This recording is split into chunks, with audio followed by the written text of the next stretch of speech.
Bonjour Vrinda. Bonjour. Alors, merci beaucoup d'avoir accepté mon invitation. C'est super sympa. Oh non, pas de problème. Ça me plaît beaucoup. Cool. Bon, alors, j'ai des petites questions à te poser. Voilà. Alors, la première question que j'aimerais te poser, c'est, je voudrais savoir quand et pourquoi as-tu commencé à apprendre le français? Moi, j'ai commencé à apprendre français en 2019.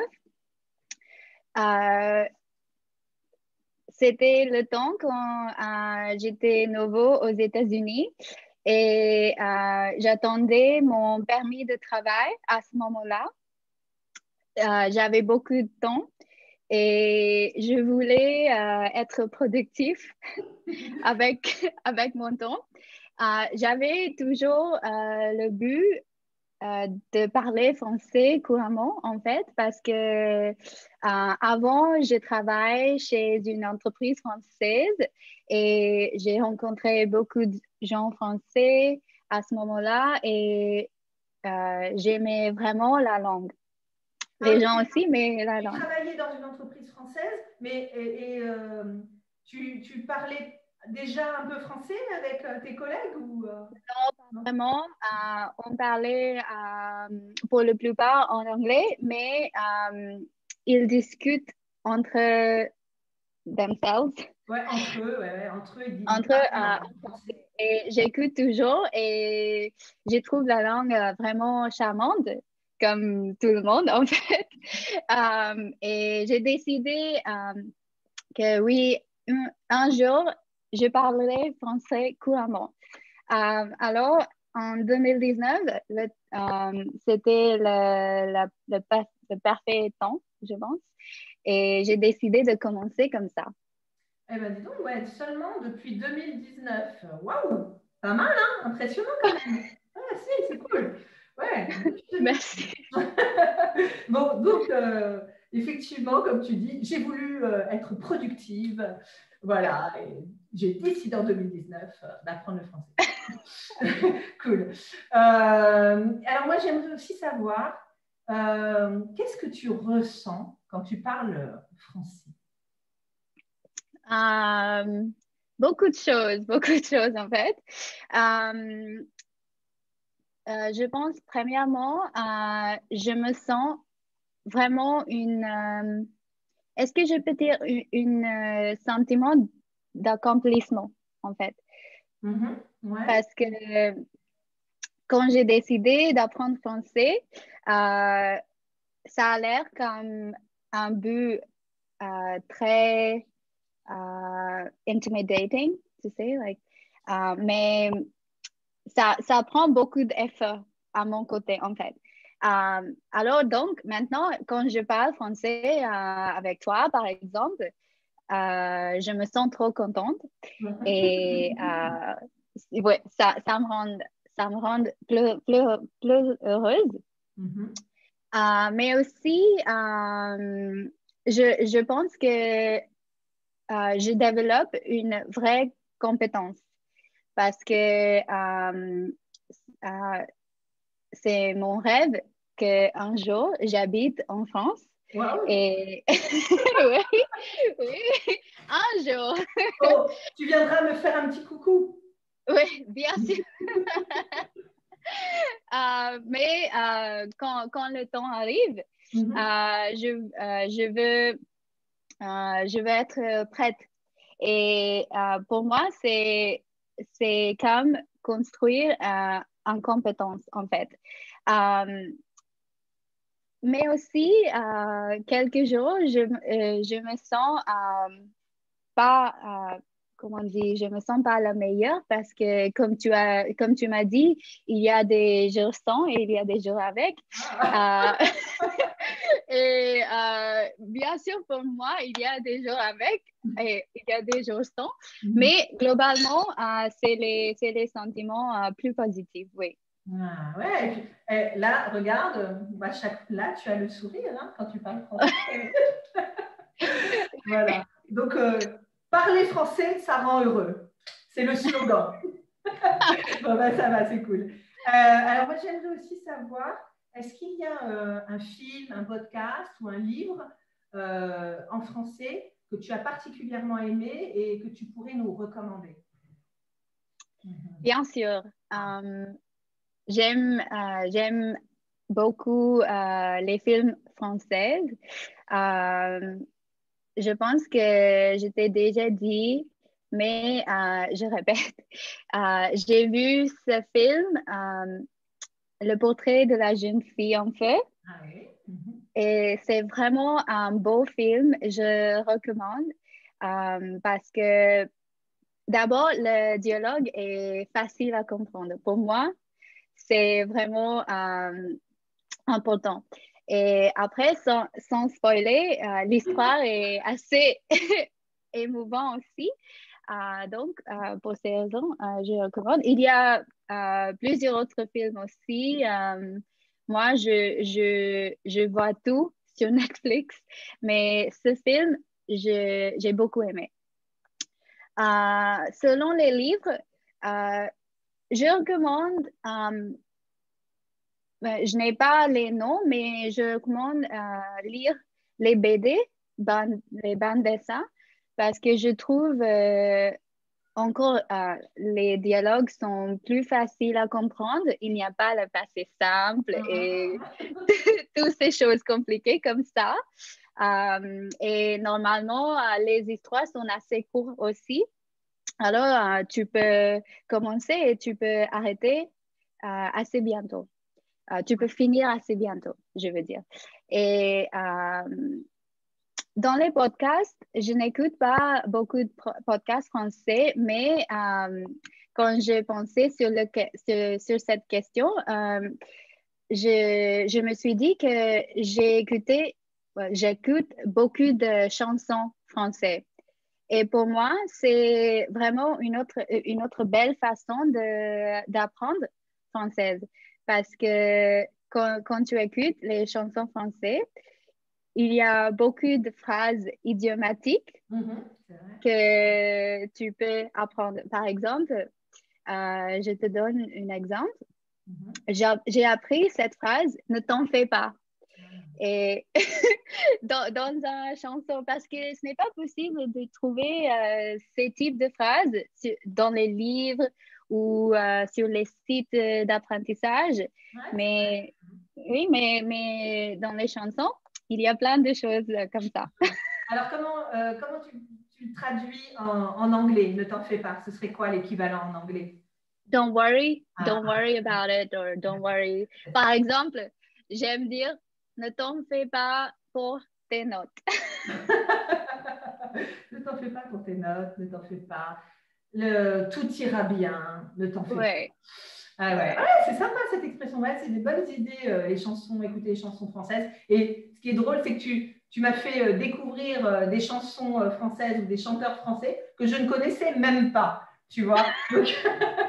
Donc c'est très drôle. Donc, merci. Bah, ouais, c'est intéressant, de bons conseils. Ouais. La jeune fille en fleurs, donc sur l'univers de la peinture. Et puis, tout ce que tu as dit ensuite. Des bonnes idées, les chanteurs. Les chanteurs. Et aussi, je peux recommander, peut-être je peux recommander les chanteurs parce que moi,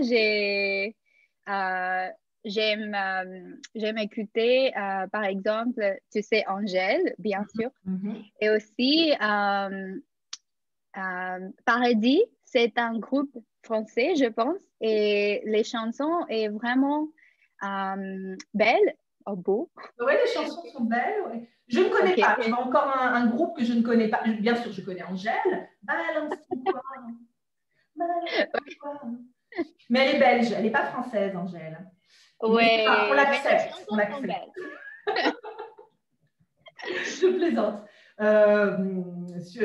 Donc, effectivement, Paradis, donc c'est un groupe. C'est le nom d'un groupe. OK. Oui, je pense, oui. OK. Donc, bon, ben, je vais écouter. Encore quelque chose à écouter.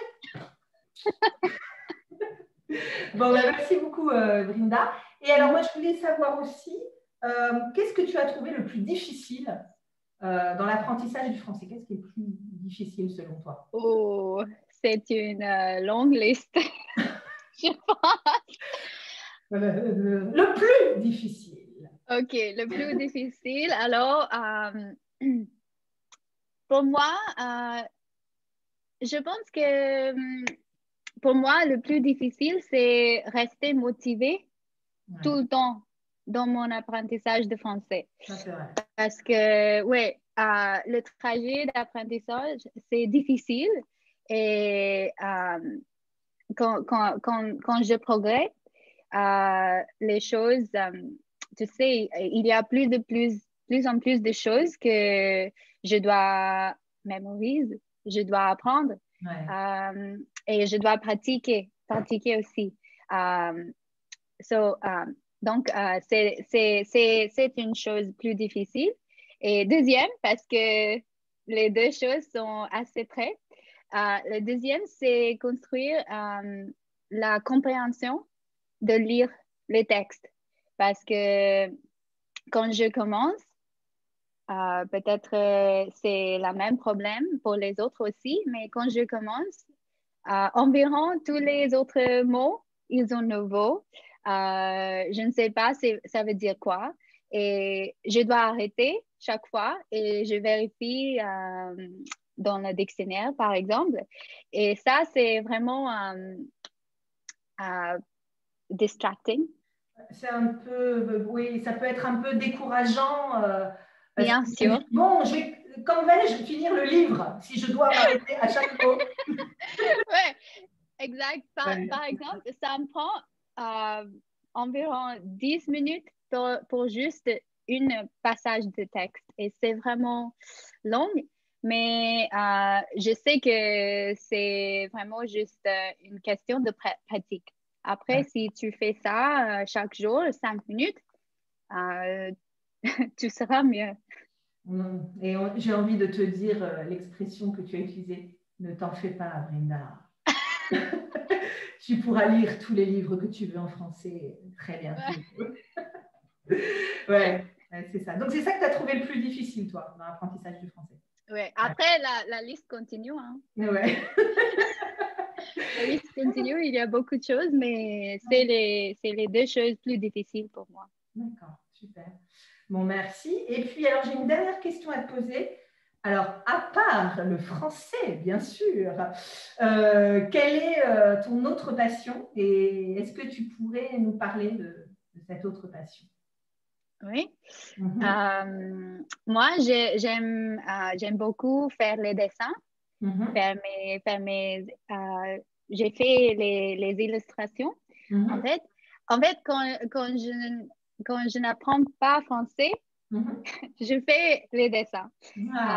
C'est commencé, c'est commencé comme un loisir pendant le confinement l'année dernière. Et maintenant, ça vraiment devient dans une vraie passion pour moi. Principalement, j'aime beaucoup faire les dessins sur, pas sûr, mais qui